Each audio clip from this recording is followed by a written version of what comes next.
de volta com as competências da Justiça Federal, as competências dos juízes federais, artigo 109 da Constituição. Vamos analisar o inciso 6º e o que nos diz o texto da Constituição. Vejam só.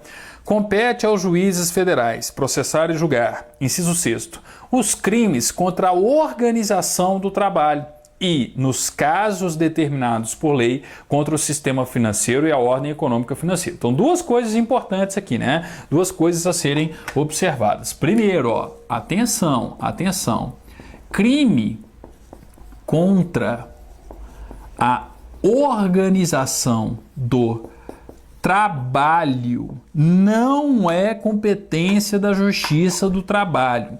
Crime contra a organização do trabalho é uma competência de quem, gente? É uma competência do juiz federal, tá? Então, cuidado, ó. Quando nós temos uma cobrança sobre o artigo 109, inciso 6º, na maioria das vezes, as bancas examinadoras pegam o crime contra a organização do trabalho e atribuem a competência para um TRT, para um juiz do trabalho, para a Justiça do Trabalho como um todo. Não é. Crime contra a organização do trabalho é uma competência do juiz federal. Ah, professor, eu preciso saber o que é, né, um crime contra a organização do trabalho? Não, porque se eles pedirem esse tipo de cobrança, muitas vezes estarão extrapolando o edital. Então, basta lembrar o seguinte, ó, crime contra a organização do trabalho, competência de quem? Competência dos juízes federais e não competência da Justiça do Trabalho, tá? É competência dos juízes federais. E além disso, é importante observar aqui o seguinte, ó, além dos crimes contra a organização do trabalho, crimes contra o sistema financeiro. Só que tem um detalhezinho, eu não posso afirmar que todos os crimes contra o sistema financeiro serão competência, tá, do juiz federal. Eu tenho que lembrar que são os crimes, tá, definidos em lei, estabelecidos por lei. Então, a lei tem que dizer quais dos crimes contra o sistema financeiro serão de competência do juiz federal, tá? Então, que fique claro, ó, eu não posso afirmar que todos os crimes contra o sistema financeiro serão de competência do juiz federal, tá? Um que claramente é, né? Falsificação de dinheiro. Peraí, se eu tenho falsificação de dinheiro, eu estou tendo um crime contra o próprio sistema financeiro, tá? Uma fraude ao Banco Central, crime contra o sistema financeiro. Então existe uma legislação federal que vai definir em lei quais são os crimes contra o sistema financeiro, tá? Que serão competência da Justiça Federal. Os demais crimes serão competências da Justiça Estadual, tá? Então atenção, ó. Os crimes previstos, os crimes contra a organização do trabalho e, nos casos determinados por lei, contra o sistema financeiro e a ordem econômico-financeira. Aí nós teremos uma competência da Justiça Federal, tá? Cobrança não muito comum em termos de concurso, é verdade, sobre o artigo 109, inciso 6º. Na maioria das vezes, quando cai essa questão dos crimes contra a organização do trabalho, tá? Crime contra a organização do trabalho, competência do juiz federal, competência dos juízes federais. Bem, continuando, a gente vai analisar agora o inciso 7º e o inciso 8º. Só que é o seguinte, gente, estamos diante de uma competência residual da Justiça Federal.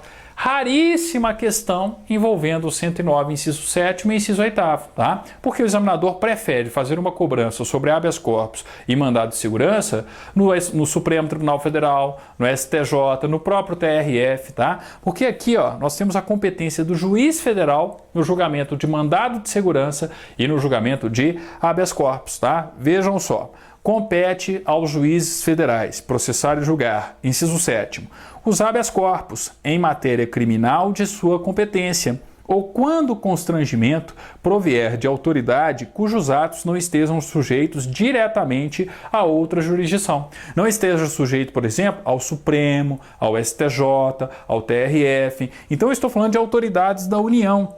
Então imagine aqui o seguinte, ó, o delegado de Polícia Federal. O delegado de Polícia Federal está sujeito à jurisdição do Supremo? É a autoridade sujeita à jurisdição do Supremo? Não é.